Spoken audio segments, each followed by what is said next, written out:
अमृत वेले मेडिटेशन के बाद तो योग एक सब्जेक्ट पूरा हुआ। अब दूसरा हम क्या करेंगे? अब हम ज्ञान की पॉइंट सुनेंगे। बाबा ने आज बहुत बहुत सुंदर और पावरफुल मुरली चलाई है। और मुरली जो है 10 12 87 10 12 87 का रिवाइज कोर्स का आज बाबा का जो चैप्टर है मुरली का, तन मन धन और संबंध का श्रेष्ठ सौदा। तन मन धन और संबंध का श्रेष्ठ सौदा। क्योंकि बाबा कहता है कि मैं बहुत बड़ा बिजनेसमैन हूँ। बड़े से बड़ा बाबा बिजनेसमैन है, लेकिन जितना ही बड़ा बाबा बिजनेसमैन है उतना ही भोला भी है, उतना ही सिंपल भी है और उतना ही श्रेष्ठ भी है। तो बाबा सौदा भी करेगा तो कैसा करेगा? बाबा अपने फायदे का सौदा नहीं करेगा, बाबा बच्चों के फायदे का सौदा करता है। क्योंकि बाबा कल्याणकारी है, बाबा बच्चों को सब कुछ देने के लिए आया है। तो आज की इस मुरली में हम सब अपनी श्रेष्ठ चेकिंग करेंगे। और क्या चेकिंग करेंगे? हम ये देखेंगे कि जो सौदा बाबा ने हमको बताया है वो बाबा से हमने पूरी डील प्रॉपर की है या नहीं की है। तो सब इंडिविजुअली चेक करना, और किसी को बताने की जरूरत नहीं है, लेकिन हमें स्वयं चेक करना है कि क्या मैंने ये इंडिविजुअल डील बाबा के साथ की है या नहीं की है। तो आज बहुत पावरफुल बाबा ने जो पॉइंट्स बोली हैं, उन पॉइंट्स में बाबा ने कहा, आज सर्व खजानों के सागर। देखो, सौदागर और सौदा बाबा कब करेंगे?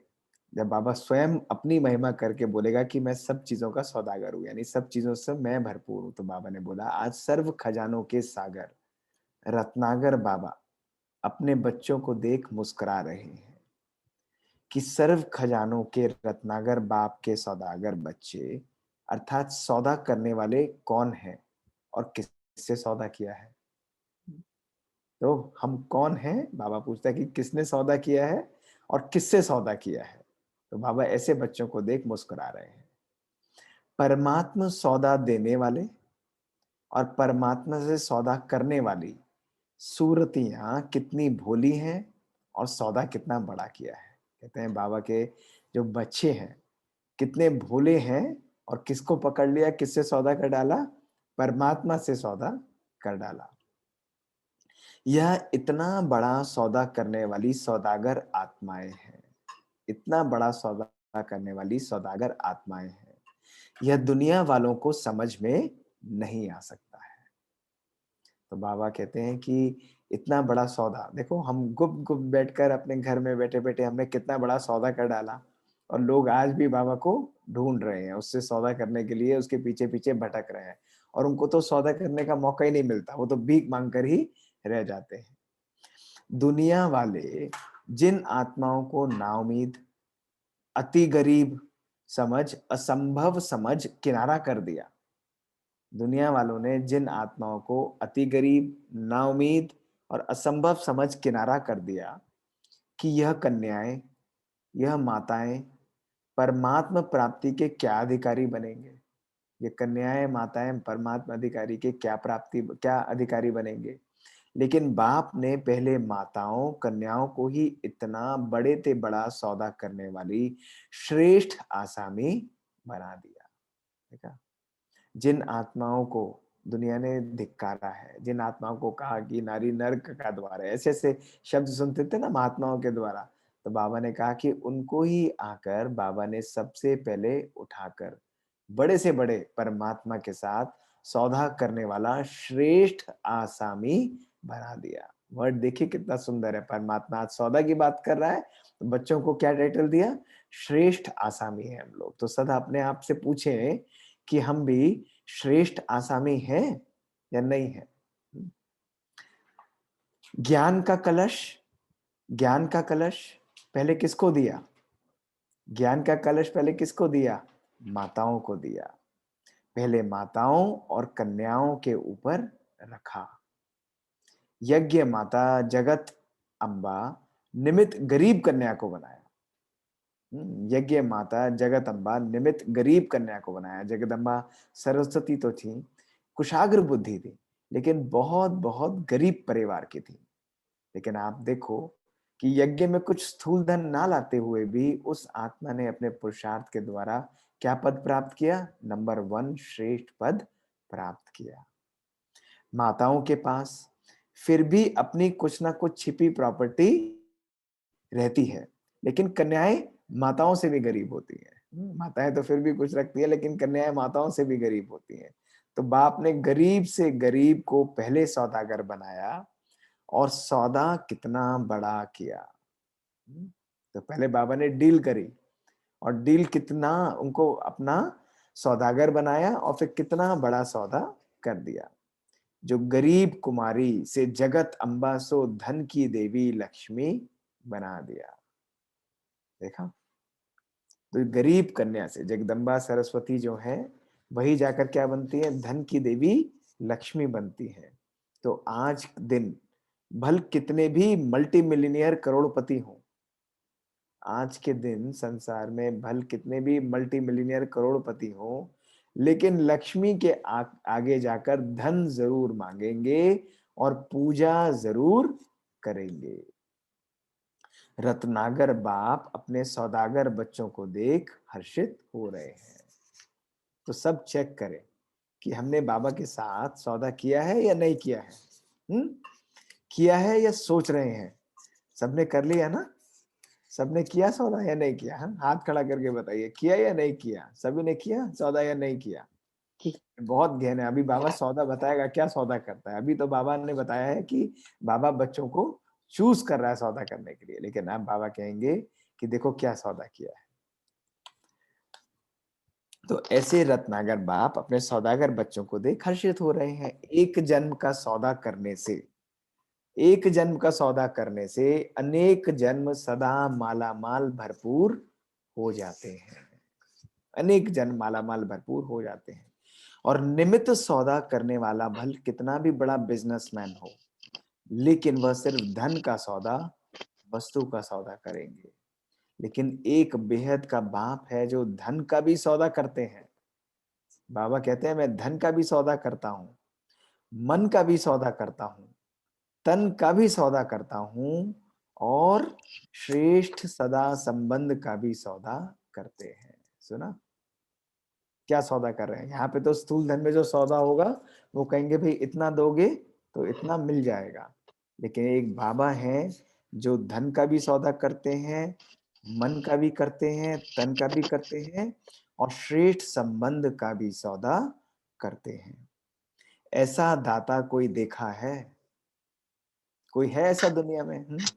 कोई भी ऐसा देवता भी कोई है जो तन मन धन और श्रेष्ठ संबंध का भी सौदा कर लेते हैं? चारों ही प्रकार के सौदे किए हैं। अब बाबा आपसे पूछ रहे हैं, चेकिंग करें हम लोग, चारों प्रकार के सौदे किए हैं। कैसा सौदा? तन का सौदा क्या? तन सदा तंदुरुस्त रहेगा।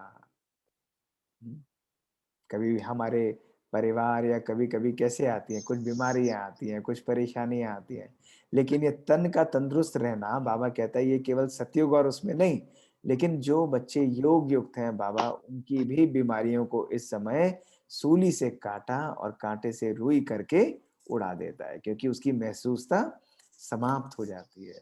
तो ना, तो इतनी पावरफुल अनुभव हमको होता है। तो सब अपने आप से पूछना, अपने आप से पूछना, परिस्थिति आई लेकिन हमने बाबा के साथ तन का सौदा किया है, तन सदा तंदुरुस्त रहेगा।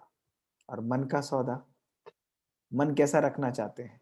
मन के साथ एक चीज हम सदा क्या जुड़ा हुआ है मानते हैं? कौन सा शब्द जुड़ा होता है कि वे मन को सदा क्या रखें हम लोग? मन को सदा शांत शांत शांत से भी शांत पहले क्या होगा? खुश खुश खुश। मन को सदा खुश रहो, मन के साथ सदा खुश। तो बाबा कहते हैं मन सदा खुश रहे, खुश रहे, धन के भंडारे भरपूर रहे, और संबंधों में निस्वार्थ स्नेह रहे। आज संबंधों में स्वार्थ ही प्रेम स्वार्थ रहे। है। तो ऐसा बाबा बोलते हैं, ऐसा सौदा किया है।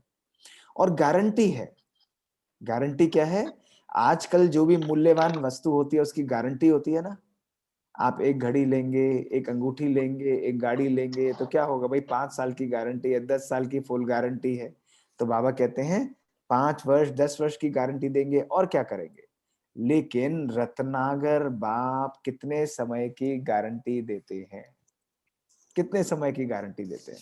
21 जन्मों की। 21 जन्मों की। सतयुग त्रेता की भी गारंटी देते हैं। तो बाबा कहते हैं अनेक जन्मों की गारंटी देते हैं, चारों में से एक की भी कमी नहीं हो सकती।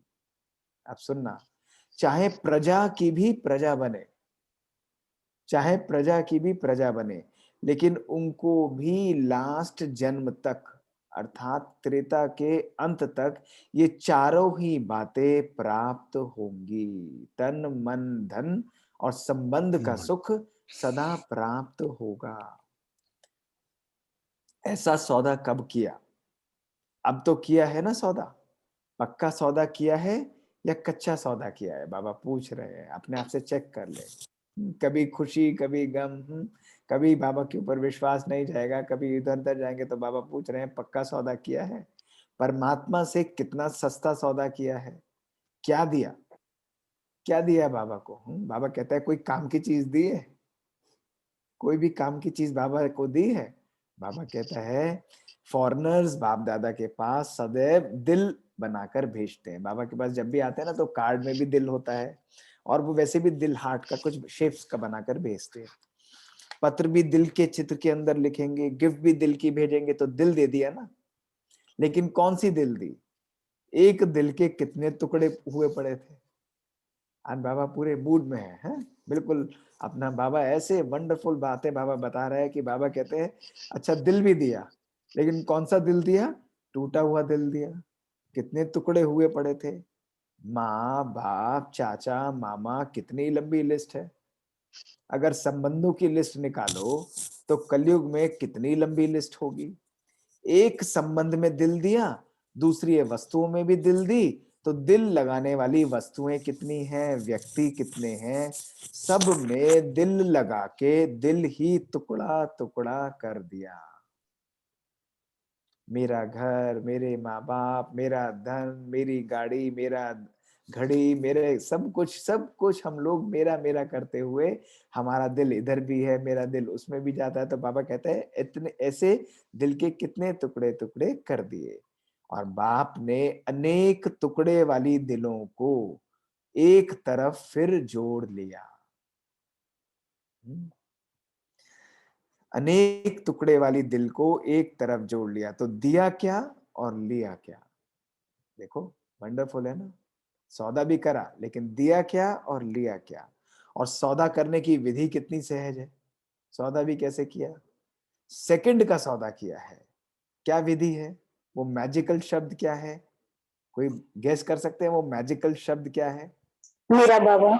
हाँ मेरा बाबा। किसने बोला मेरा बाबा? विनीता।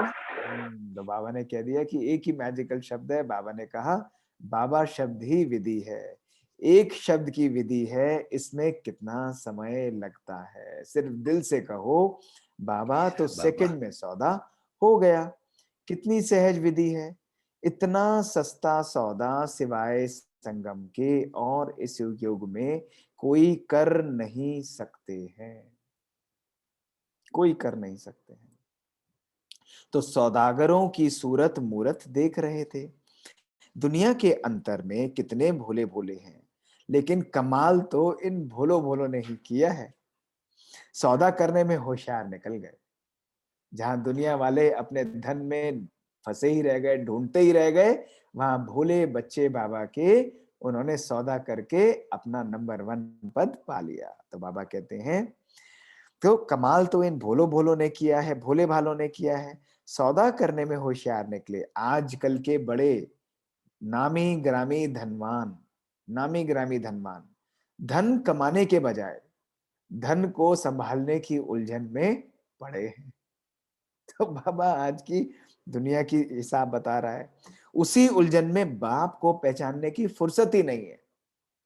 भाग रहे हैं, उनको फुर्सत ही नहीं है।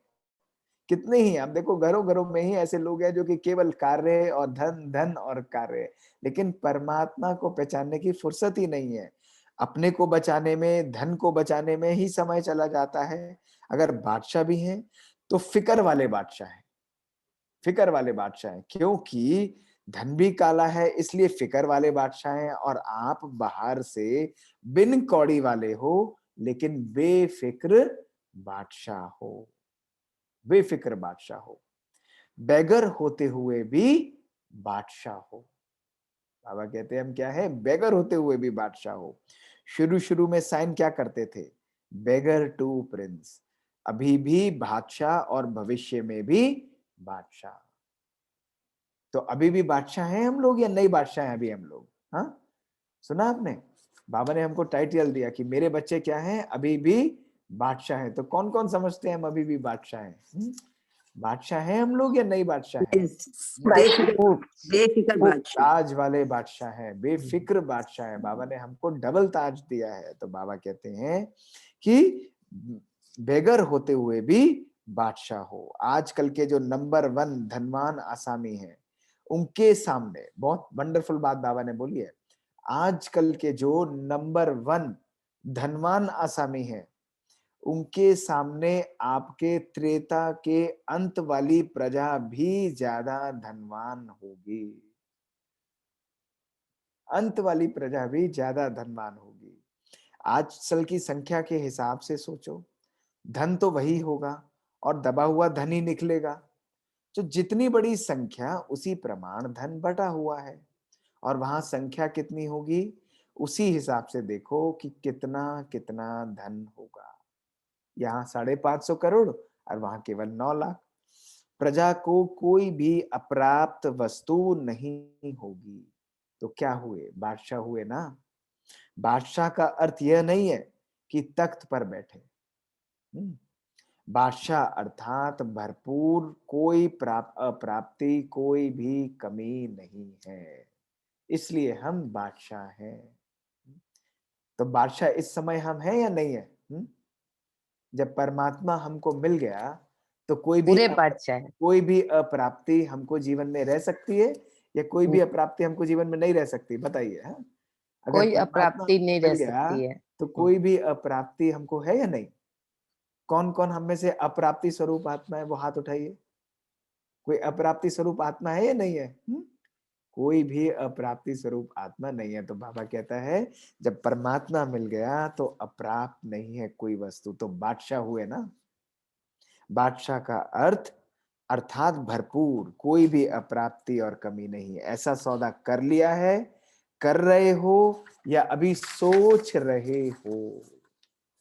सोच रहे हो। अगर कोई बच्चा ऐसा है जो अभी भी सोच रहा है कि परख लूं, सोच लूं, करूं या ना करूं, तो बाबा कहते हैं पूछ लो। कोई भी बड़ी से बड़ी चीज सस्ती और सहज मिल जाती है ना, सस्ती और सहज मिल जाती है तो उलझन में पड़ जाते हैं। पता नहीं ठीक होगी भी या नहीं होगी, पता नहीं है भी या नहीं है। ऐसी उलझन में तो नहीं हो। बाबा पूछ रहे हैं यार, बाबा के बच्चों का मन रीड करते हुए, भगवान मिल गया और भगवान से श्रेष्ठ वर्षा मिल गया। तो बाबा कह रहे हैं कि पता नहीं सच भी होगा या नहीं, भगवान है भी या नहीं, पता नहीं सत्युग में हमको कोई वर्षा मिल भी रहा है, बाबा ऐसे बहला तो नहीं रहा है। तो ऐसा कोई मन में किसी के शंका आती है नहीं आती? या निश्चय बुद्धि आत्माएं हैं? दृढ़ निश्चय, बिल्कुल दृढ़ निश्चय बुद्धि आत्माएं हैं नहीं? बताइए। बिल्कुल दृढ़ हाँ जी, निश्चय बुद्धि हाँ आत्माएं हैं। जी, भाई इसका बिल्कुल जवाब है। सबको देना पड़ेगा। दृढ़ निश्चय बुद्धि इसका आत्मा जवाब है तो हम। सबको देना पड़ेगा। हम दृढ़ निश्चय बुद्धि आत्माएं हैं या नहीं? या हम हाँ सोच? जी भैया। देखो हाँ बाबा जी। बाबा के इस प्रश्न का उत्तर तो देना बनता है सबको। तब सोचना है अपने मन में, बिल्कुल पूछें, क्योंकि बाबा पूछ रहे हैं तो जरूर बाबा के पास ये वाइब्रेशंस पहुंच रहे होंगे। कोई भी बड़ी सस्ती से सस्ती चीज मिल जाती है तो उलझन में पड़ जाते हैं, ठीक है या नहीं? ऐसी उलझन में तो नहीं हो, क्योंकि भक्ति मार्ग वालों ने सहज को इतना मुश्किल कर दिया। अरे तुम 100 पाठ करो, 1000 बारी माला फेराओ, इसके इतने दान करो, इसके नाम पे इसको ये चढ़ाओ, इसको यहाँ चढ़ाओ, इस तीर्थ को करो, यहाँ पर जाकर इतना चढ़ावा चढ़ाओ, 5 से 10 अंगूठियां पहनो, हाँ इस मुहूर्त में पहनो, इसको यहाँ कर लो, तब तुम्हारा ये होगा। तो यही कहानी करते करते सबने किया, हमने भी किया है, आप लोगों ने भी किया है, कुछ लोग कर भी रहे होंगे। तो बाबा पूछ रहे हैं कि भक्ति मार्ग वालों ने सहज को इतना मुश्किल कर दिया, इसी चक्र में डाल दिया, और आज बाबा उसी रूप से ढूंढते हैं। छोटी बात को बड़ी बात बना दी है, इसलिए उलझन में पड़ जाते हैं। ऊंचे ते ऊंचा भगवान, उनसे मिलने की विधियां भी लंबी चौड़ी बता दी है। लंबी चौड़ी बता दी हैं। जाओ कुंभ के अंदर जाओ, स्नान करो, ये करो, कितनी कितनी बातें बता दी हैं। उसी चक्र में भक्त आत्माएं सोच में पड़ी हुई हैं और भगवान भक्ति का फल देने आ गए हैं, लेकिन भक्त आत्माएं उलझन के कारण पत्ते पत्ते को पानी देने में बिजी हैं। तो हम में से कौन कौन भक्त आत्माएं हैं? सब चुप बैठ गए बिल्कुल। तो इसका मतलब हम सब क्या हैं? हम भक्ति का फल प्राप्त करने वाली वंडरफुल बाबा की ज्ञानित्व आत्माएं हैं। तो बाबा ने बोला भक्ति का फल देने आ गए। भाई बहुत एक्यूरेट क्लास है, मजा आता है आप लोगों के साथ। सब बिल्कुल एक्यूरेट, जहां जवाब देना होता है वहां चढ़ चढ़ के बोलते हैं, और जहां नहीं देना होता हम मुख ऐसे सिल लेते हैं जैसे सब सोए पड़े हुए हैं। बिल्कुल बहुत वंडरफुल क्लास है, 100 पॉइंट्स है आप लोगों को। तो बाबा कहते हैं ऊंचे ते ऊंचा भगवान, उसकी विधि भी लंबी चौड़ी बता दी है। भगवान भक्ति का फल देने आए हैं, लेकिन पत्ते पत्ते पानी देने में भक्त आत्माएं बिजी हैं। कितना भी आप संदेश देते हो तो क्या कहते हैं, अरे इतना ऊंचा भगवान सहज आ गए, ऐसा हो ही नहीं सकता। इतना ऊंचा भगवान सहज आ गए। आप बड़े अच्छे हो जी, घर में बैठे बैठे जूम पर ही भगवान के साथ मिलन बना रहे हो, और हम अपने यहाँ पर चप्पलें घिसा रहे हैं मंदिर मस्जिद चर्च गुरुद्वारे में जाकर। ऐसा कैसे हो सकता है? इसलिए बाप आज मुस्कुरा रहे थे कि आजकल के चाहे भक्ति के नामी ग्रामी, चाहे धन के नामी ग्रामी, चाहे किसी भी ऑक्यूपेशन के नामी ग्रामी अपने ही कार्य में बिजी हैं, लेकिन आप साधारण आत्माओं ने बाप से सौदा कर लिया है। पांडवों ने पक्का सौदा कर लिया है। पांडवों ने पक्का सौदा कर लिया है। हाँ जी। हाँ भाई, ये पांडवों से पूछा है। माताओं की तो महिमा हो चुकी, तो पांडवों को भी चांस मिलना चाहिए। मैं भी सोच रहा था कि बाबा हमको कब याद करेगा। माताओं कन्याओं को तो बाबा ने नंबर 1 पे रख दिया, तो हम भी हम लोग सोच रहे हैं कि हम भी हैं। तो पांडव बोलेंगे क्यों? लेडीज लेडीज फर्स्ट, शक्तियां तो अभी फर्स्ट। अभी पांडवों का उत्तर भी बहनें दे रही हैं। तो कौन है पांडव यहाँ पर बैठे हुए? कुछ है पांडव या ब्राह्मण सब पांडव हाँ देखिए उमा सारे महेश्वर जी बोल रहे हैं। सारे पांडव हैं। सारे पांडव नहीं है, पांडव तो पांडव ही होते हैं।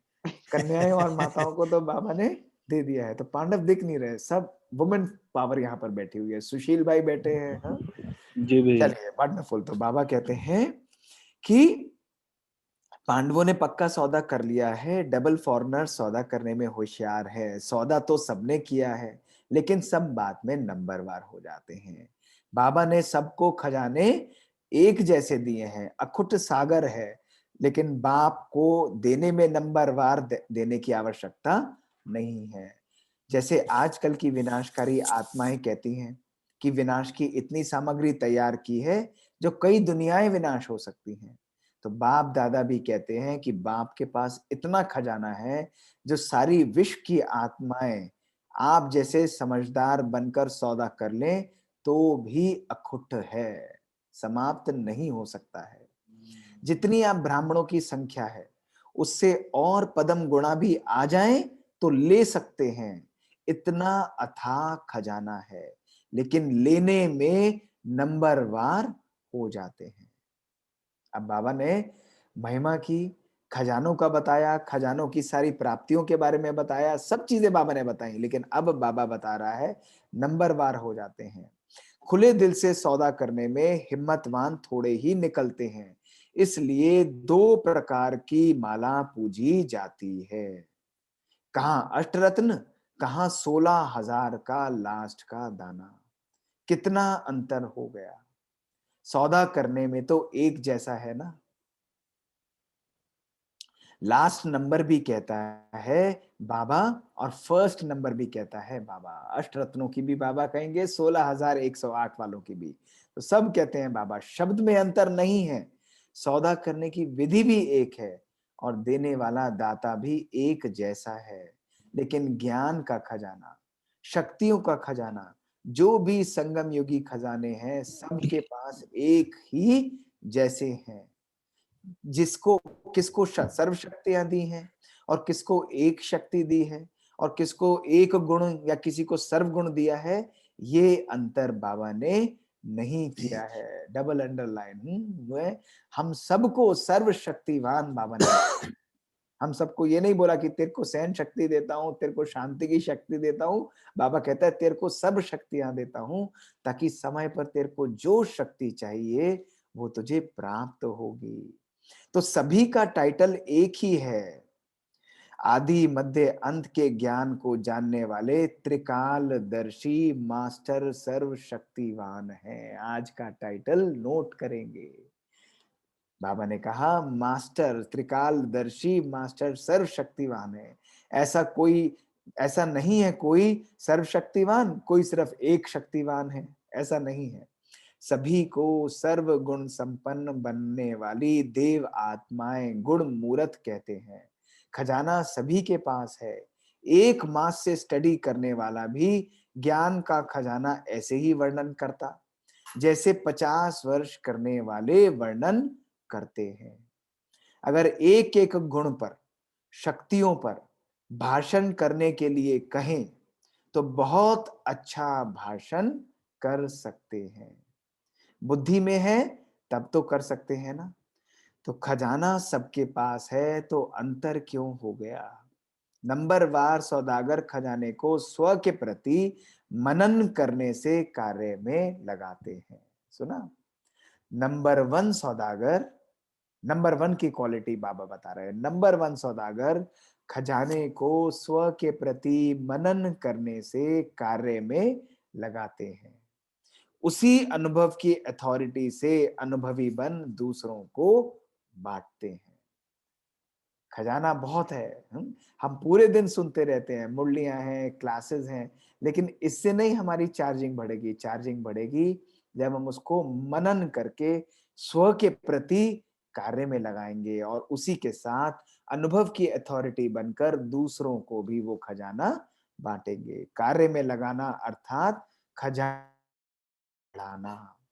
एक है सिर्फ वर्णन करने वाले और दूसरे हैं मनन करने वाले। तो मनन करने वाले जिसको भी देते हैं वह स्वयं अनुभवी होने के कारण दूसरे को भी अनुभवी बना सकते हैं। दूसरे को भी अनुभवी। तो मनन करने वाले जिसको भी देते हैं वह स्वयं अनुभवी होने के कारण दूसरे को भी अनुभवी बना सकते हैं। वर्णन करने वाले दूसरे को भी वर्णन करने वाला बना देते हैं। सुना, तो हम मनन करने वाले हैं या वर्णन करने वाले बच्चे हैं? बताइए, हम कौन से बच्चे हैं? मनन करने वाले हैं मनन करने या वाले। वर्णन मनन करने वाले? करने वाले। मनन करने। मनन करने वाले हम बच्चे। मनन करने वाले हैं। एक्यूरेट। महिमा करते रहेंगे लेकिन अनुभवी नहीं बनेंगे। वर्णन करने वाले स्वयं महान नहीं बनेंगे लेकिन महिमा करने वाले बनेंगे। बाबा ने बहुत अच्छी पॉइंट बताई, वंडरफुल पॉइंट बताई। कितनी अच्छी बाबा ने पॉइंट बताई है, बड़ा आनंद आ रहा है। लेकिन क्या उसको मैंने स्वयं के प्रति मनन करके धारण किया है? तो नंबर 1 अर्थात मनन शक्ति से खजाने के अनुभवी बन, अनुभवी बनाने वाले अर्थात दूसरे को भी धनवान बनाने वाले। इसलिए उन्हों का खजाना सदा बढ़ता रहता है। सिर्फ वर्णन करने वाले दूसरे को धनवान नहीं बना सकेंगे और अपने प्रति भी समय प्रमाण जो शक्ति का, जो गुण का, जो ज्ञान का बातें यूज करनी चाहिए वो समय पर यूज नहीं कर सकेंगे। इसलिए खजाने के भरपूर स्वरूप का सुख और दाता बनने का अनुभव नहीं कर सकते हैं, है ना? क्योंकि वो यूज ही नहीं करेंगे, उनको वो स्मृति ही नहीं आएगी। मनन करने से ही, देखो ज्ञान का हमेशा ध्यान रखना, श्रवण होता है। श्रवण करते हैं अर्थात ज्ञान को हमने सुना और श्रवण करने के बाद उसका मनन करना होता है। मनन करने के बाद हम मग्न अवस्था को पाते हैं और मग्न होने के बाद उस ज्ञान को हम दूसरों को भी देते हैं। उस ज्ञान को हम दूसरों को भी शक्ति देकर रेडिएट करते हैं। तो पहली लाइन पर, पहले स्टेप पर हमको नहीं अटकना है। तो बाबा कहते हैं धन होते हुए भी धन का सुख नहीं ले सकते, शक्ति होते हुए भी शक्ति द्वारा सफलता प्राप्त नहीं कर सकते और सुख और दाता बन देने का अनुभव नहीं कर सकते। गुण होते हुए भी समय पर उस गुण को यूज नहीं कर सकते हैं, सिर्फ वर्णन कर सकते हैं। धन सबके पास है लेकिन धन का सुख समय पर यूज करने से अनुभव होता है। आज बाबा स्थूल से भी कंपैरिजन करता जा रहा है। बाबा बोलते हैं सिर्फ वर्णन करेंगे, जैसे आजकल, अब बाबा कंपैरिजन कर रहे हैं, ध्यान से सुनना। आजकल के समय पर भी कोई कोई विनाशी धनवान के पास धन धन बैंक में होगा, धन अलमारी में होगा या तकिए के नीचे होगा। ना खुद कार्य में लगाएगा, ना औरों को कार्य में लगाने देगा, ना स्वयं लाभ लेगा, ना दूसरों को लाभ देगा। तो धन होते हुए भी सुख तो नहीं लिया ना, तकिए के नीचे रह जाएगा और खुद चला जाएगा, तकिए के नीचे रह जाएगा और खुद चला जाएगा। तो यह वर्णन करना अर्थात यूज ना करना सदा गरीब ही दिखाई देंगे। अगर धन भी अगर स्वयं प्रति दूसरों के प्रति समय प्रमाण यूज नहीं करते हैं, सिर्फ बुद्धि में रखा है, तो ना स्वयं अविनाशी धन के खजाने के नशे में खुशी में रह सकते, ना दूसरों को दे सकते हैं। सदा ही क्या करें कैसे करें इस विधि से चलते रहेंगे, इसलिए दो मालाएं हो जाती हैं, वह मनन करने वाली और वह सिर्फ वर्णन करने वाली। तो बाबा पूछ रहे हैं बच्चे कौन से सौदागर हो, कौन से सौदागर हो, प्रश्न पूछना है।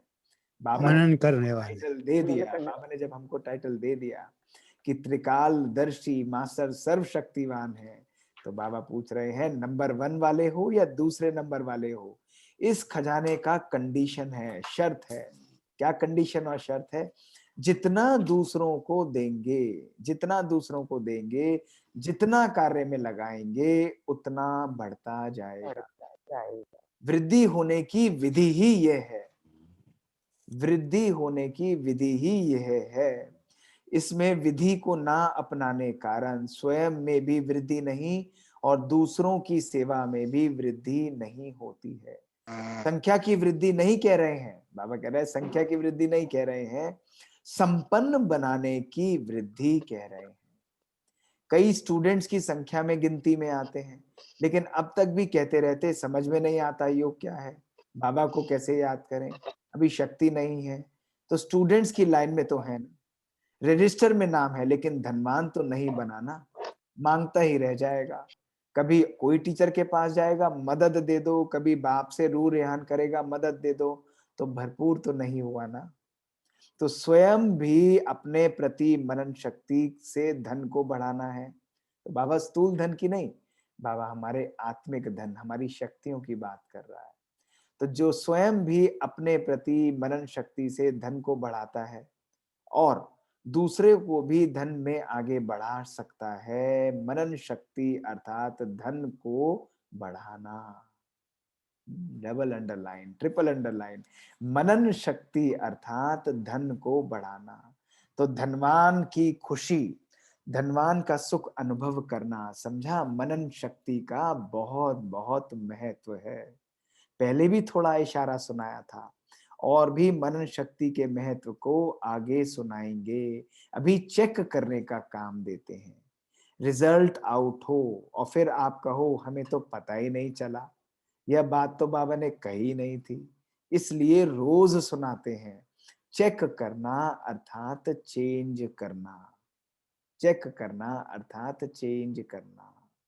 अच्छा, सर्वश्रेष्ठ सौदागर आत्माओं को, सर्व खजानों को समय प्रमाण कार्य में लगाने वाली महान विशाल बुद्धि बुद्धिवान बच्चों को, सदा स्वयं और सर्व को संपन्न अनुभव कर अनुभवी बनाने वाली अनुभव की अथॉरिटी वाले बच्चों को ऑलमाइटी अथॉरिटी बाप दादा का याद प्यार और नमस्ते। फिर बाबा बहुत छोटी सी एक बात बोलते हैं ईस्टर्न जोन के प्रति। ईस्ट से सूर्य उदय होता है ना, तो ईस्टर्न जोन अर्थात सदा ही ज्ञान सूर्य उदय ही है। ईस्टर्न अर्थात ईस्टर्न वाले अर्थात सदा ज्ञान सूर्य के प्रकाश द्वारा हर आत्मा को रोशनी में लाने वाले, अंधकार को समाप्त करने वाले। सूर्य का काम है अंधकार को समाप्त करना। तो आप सब मास्टर ज्ञान सूर्य अर्थात चारों ओर के अंधियार को, अज्ञान को समाप्त करने वाले हो। सदा इस सेवा में बिजी रहते हो या अपने प्रवृत्ति की परिस्थितियों के झंझट में ही फंसे रहते हो?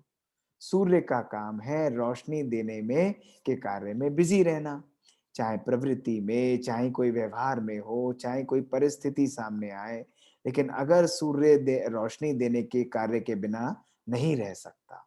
तो ऐसे मास्टर ज्ञान सूर्य हो या कभी कभी उलझन में आ जाते हो, पहला कर्तव्य है ज्ञान की रोशनी देना। और जब यह स्मृति में रहता है कि परमात्मा द्वारा, परमार्थ द्वारा व्यवहार और परिवार दोनों को श्रेष्ठ बनाना है, तब यह सेवा स्वतः ही होती रहती है।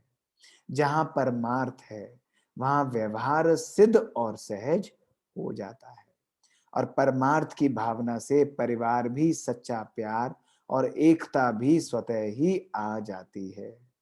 तो परिवार भी श्रेष्ठ और व्यवहार भी श्रेष्ठ। परमार्थ व्यवहार से किनारा नहीं कराता है, और ही परमार्थ कार्य में बिजी रहने से परिवार और व्यवहार में सहारा मिल जाता है। तो परमार्थ में सदा आगे बढ़ते चलो। नेपाल वालों की भी निशानी सूर्य दिखाते हैं ना, वैसे राजाओं में भी सूर्यवंशी राजाएं प्रसिद्ध हैं, श्रेष्ठ माने जाते हैं। तो आप भी मास्टर ज्ञान सूर्य सबको रोशनी देने वाले हो। तो सुना बाबा ने क्या क्या बोला। बाबा ने सबसे पहले अपने को रत्नागर टाइटल दिया, और बाबा ने कहा कि परमात्मा से सौदा करने वाले हम बच्चे हैं, ऐसे बच्चे हैं जो गरीब से गरीब दुनिया के, जिसको कहते हैं बिल्कुल बैकवर्ड कन्याएं माताओं को लेकर बाबा ने आरंभ किया, और कहा उनको बाबा ने श्रेष्ठ आसामी बना दिया, हमको श्रेष्ठ आसामी बना दिया। तो कैसे बनाया कि उस जगदम्बा माता को भी धन की देवी, धन का सबसे श्रेष्ठ पद उनको दे दिया। और बाबा कहते हैं जब हमने बाबा के साथ सौदा किया तो किस चीज का सौदा किया? तन का, मन का, धन का और संबंध का। तन भी तंदुरुस्त, मन भी हमारा कैसा? सदा खुश, मन के अंदर खुशी, तन मन, और धन भी सदा सुखदाई, हमेशा अखुट भंडारे भरपूर है, और हमारा हर संबंध भी निस्वार्थ स्नेह वाला। और कितनी गारंटी बाबा ने दी? बाबा ने कहा एक जन्म की गारंटी नहीं देता, यहाँ तो एक 5-10 वर्ष की देते हैं, लेकिन बाबा कहता है 21 जन्मों की गारंटी बाबा दे देता है। फिर बाबा ने बोला, और क्या डील करी बाबा ने? ये सौदा किस बेसिस पे किया? तुमसे लिया क्या और तुम्हें दिया क्या? बाबा ने कहा तुम्हारी टूटी फूटी टुकड़े टुकड़े वाली दिल ले ली, जो सभी ने तोड़ रखी थी। माँ बाप, हस्बैंड, बच्चों ने, परिवार वालों ने, हमारे साधनों ने, सबसे टूटी हुई थी दिल। तो बाबा ने उसको लेकर 1 सेकंड में जोड़कर अपना बना लिया। और बाबा ने कहा उसकी विधि क्या है? उसको करने की विधि क्या बताई बाबा ने? उसकी विधि बताई, केवल ये कहा मेरा बाबा, मेरा बाबा। तो बाबा ने बहुत सुंदर रूप से बताया कि 1 सेकंड में ये सौदा हो जाता है। तो कितनी कमाल है भोले भोले बच्चों की, इससे तो बढ़िया कुछ हो ही नहीं सकता। लेकिन बाबा ने कहा कि आप बच्चों ने ऐसा सौदा किया जो धन इतना अखुट है कि अभी भी बादशाह हो और आगे भी बादशाह होगे। तो विश्वास है बाबा पर, 100% विश्वास है, या आज भी हम कभी कभी ऊपर और नीचे देखते रहते हैं? बाबा ने इस पर फिर बच्चों से क्वेश्चन पूछा। फिर बाबा ने कहा कि लोगों ने तो इतनी बड़ी बड़ी विधियां बता दी, लेकिन बाबा ने इतनी सहज बताई जो ऊंचे से ऊंचे भगवान को सहज तरीके से हमने पहचान लिया। लेकिन फिर भी बाबा कहते हैं 2 मालाएं या 2 प्रकार के बच्चे बन जाते हैं। क्यों बन जाते हैं? क्योंकि एक बच्चे हैं जो कि केवल वर्णन करते हैं, और एक बच्चे हैं जो वर्णन करके, मनन करके स्वयं प्रति यूज करते हैं, और स्वयं प्रति यूज करने के बाद अनेकों प्रति भी वो कार्य में लगाते हैं। तो बाबा ने स्वयं के परिवर्तन और दूसरों के लिए भी कार्य में लगाने के लिए कहा। तो ये नंबर 1 बाबा के ऐसे बच्चे बनते हैं, अर्थात वो अनुभवी मूर्त बच्चे हैं। वो धन के खजाने को आगे बढ़ाते जाते हैं। स्थूल में भी धन को अगर हम रखें तो धन का काम है फ्लोइंग। जैसे ही आप उसको स्टैग्नेट रखोगे उसकी वैल्यू नहीं रहेगी, तो वो जाता है, हम इन्वेस्ट करते हैं तो वो वापस आता है। इसी प्रकार बाबा कहते हैं कि हम भी अपने ज्ञान धन को स्वयं प्रति और अनेकों अनेकों के प्रति कार्य में लगाएंगे तो हमारा धन भी बढ़ता जाएगा। और फिर बाबा कहता है ये धन और ये संख्याएं केवल ऐसी नहीं है कि केवल नंबर बढ़ाना है। ऐसे तो बाबा के बच्चे बहुत हैं जो अभी भी कहेंगे ज्ञान नहीं समझ में आता है, योग नहीं लगता है, हम क्या करें? लेकिन बाबा कहता है ये है जिन्होंने बाबा को पहचान कर मनन शक्ति को कार्य में लगाकर अनुभवी मूर्त बने हैं। तो इसलिए बाबा कहते हैं विधि से सिद्धि होती है, इसलिए मनन शक्ति को रोज कार्य में लगाना। तो आज अपने इस टाइटल को पहचान कर स्मृति में रखते हुए कि हम त्रिकालदर्शी मास्टर सर्वशक्तिवान आत्माएं हैं, बाबा के साथ हमने बड़े से बड़ा तन मन धन और श्रेष्ठ संबंधों का सौदा किया है, इसका अनुभव करते हुए अनेकों को अनुभव कराना है। यही है सच्चा सौदा, श्रेष्ठ आसामी बनना। अब है वरदान। संगम युग पर हर कर्म कला के रूप में करने वाले 16 कला संपन्न भव। संगम युग विशेष कर्म रूपी कला दिखाने का युग है। जिनका हर कर्म कला के रूप में होता है, उनके हर कर्म व गुण का गायन होता है। 16 कला संपन्न अर्थात हर चलन संपूर्ण कला के रूप में दिखाई दे, उसी संपूर्ण स्टेज की निशानी है। जैसे साकार में बोलने चलने में सभी में विशेषता देखी ना, तो ये कला हुई। उठने बैठने की भी कला देखी, देखने की कला देखी, चलने की कला देखी, सभी में न्यारापन था, विशेषता थी। ऐसे फॉलो फादर कर 16 कला संपूर्ण और संपन्न बनो। ठीक, तो 16 कला संपूर्ण और संपन्न बनना, अपने हर कर्म को ऐसा स्मृति और देवताई रूप में। इसके लिए पता है क्या स्मृति रखनी है? इसके लिए रखना है कि मैं रॉयल बच्चा हूं, बाबा का, राजा का बच्चा हूं। तो जब ये स्मृति रहती है ना, तो हमारी अदा, हमारी सोच, हमारा हर बोल कर्म बहुत पावरफुल और श्रेष्ठ हो जाता है। स्लोगन, पावरफुल वह है जो फौरन परख कर फैसला कर दे। पावरफुल वह है जो स्वयं फौरन परख कर फैसला कर दे। और इसके लिए किस शक्ति का आधार है, किस शक्ति की आवश्यकता है? वो है व्यर्थ से मुक्त जो व्यक्त आत्मा होगी, जिसका मन बिल्कुल पवित्र और श्रेष्ठ और स्वच्छ होगा, उसके अंदर परखने की शक्ति होगी और वो पावरफुल बनकर 1 सेकंड में फैसला कर देगा। ओके, तो सभी आज इस मुरली को एक बारी, बहुत सिंपल मुरली है, बिल्कुल दिमाग में छप गई होगी आपके। अब आप रिवाइज भी अगर नहीं भी पढ़ेंगे दोबारा, तो आप अपने मन में इन पॉइंट्स को भी रिवाइज करेंगे तो इम्प्रिंट हो जाएंगे। तो आज पूरे दिन इसका अभ्यासी बनना, इस चीज को बिल्कुल मन में क्लियरली प्रैक्टिस करना। तन मन धन श्रेष्ठ संबंध को यूज करते हुए, मनन शक्ति को कार्य में लगाते हुए हमको स्वयं भी इसका अनुभवी मूर्त बनना है और दूसरों को भी बनाना है। ओके, ओम शांति, शांति। ओम शांति। Thank you, Baba. ओम शांति। Thank you. ओम शांति। ओम ओम शांति। शांति। ओम शांति। ओम शांति भाई। ओम शांति भाई। मनन शक्ति। हाँ जी, गुड मॉर्निंग।